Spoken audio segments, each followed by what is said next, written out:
Welcome back to this independent convention. Joining me now, Joseph Califano, Chairman, President of the National Center on Addiction and Substance Abuse at Columbia University, the former U.S. Secretary of Health, Education, and Welfare. Joe, good to have you with us. And he is the author of the very important book, High Society, How Substance Abuse Ravages America and What to Do About it.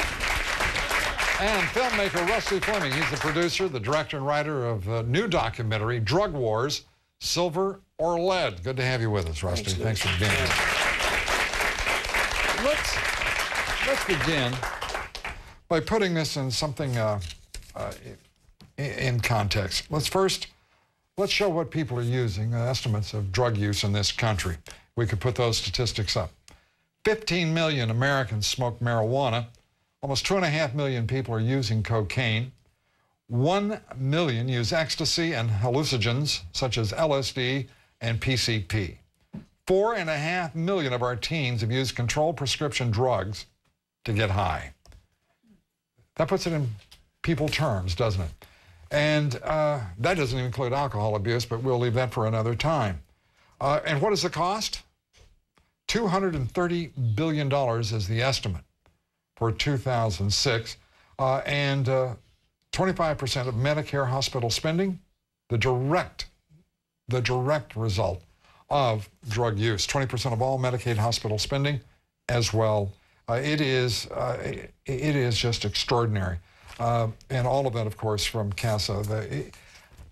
Why are the presidential candidates not talking about this, Joe? I don't know. It's inexcusable, because just think about this, Lou.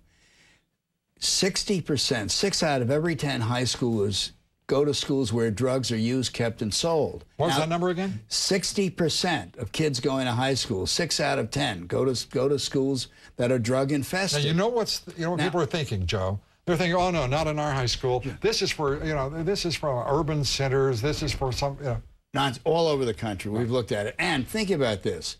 The government requires parents to send their kids to school, or they're violating the law. They're truants. If the government is requiring parents to send their kids to school, the government has an obligation to clean the drugs out of those schools. Yes. And our candidates should talk about that. Well, they should. How can you demand that a parent send their kid into that kind of a situation? Well, and how can we permit presidential candidates to not talk about the devastation that is being absolutely wreaked on young people by, and all ages, but primarily young people, by illegal, illicit drugs? Rusty, I want to turn to your compelling movie showing the violence of the narco-terrorists, the drug cartels in Mexico, what they are doing in this country, because people are not focusing on what those narco-terrorists are doing to Americans and how pervasive their influence and the destruction they're bringing. I would like to ask everyone to listen to this part of the movie explaining how easy it is to move drugs into this country. If they prepare a shipment of 40 tons in 3 trailers, they will send 3 or 4 cars ahead with 50 to 60 kilos of drugs in each.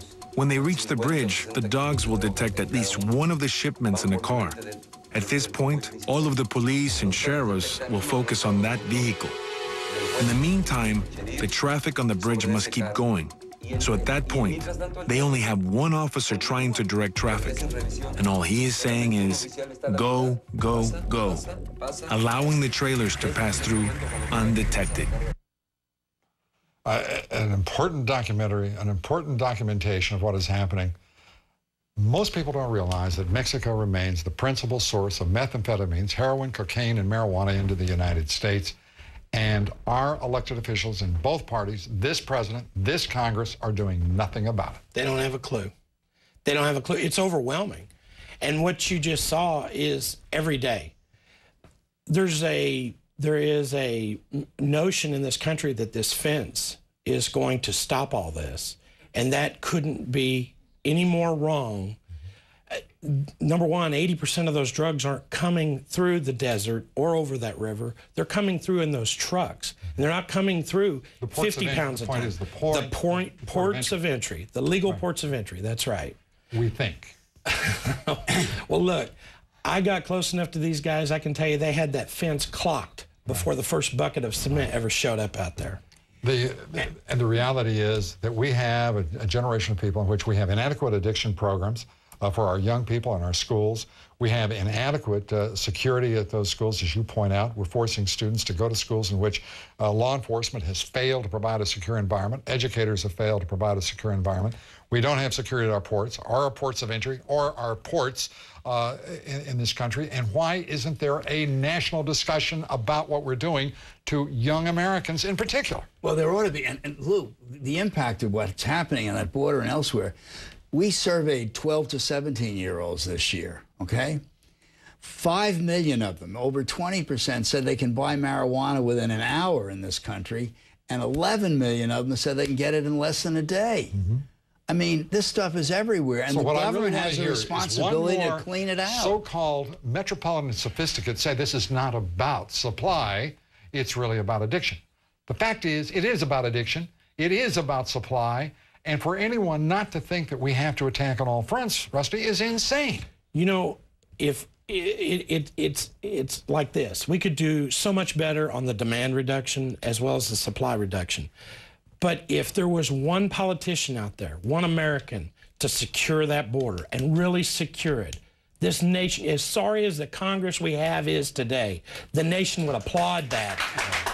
Because we could do nothing in this country to make it safer in the 7 years since 9/11 than to secure that southwest border. All right. Rusty, thank you very much for being here.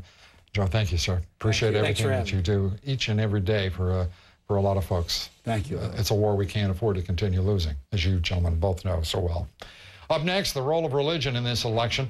The Lou Dobs Independent Convention continues. God and politics are next.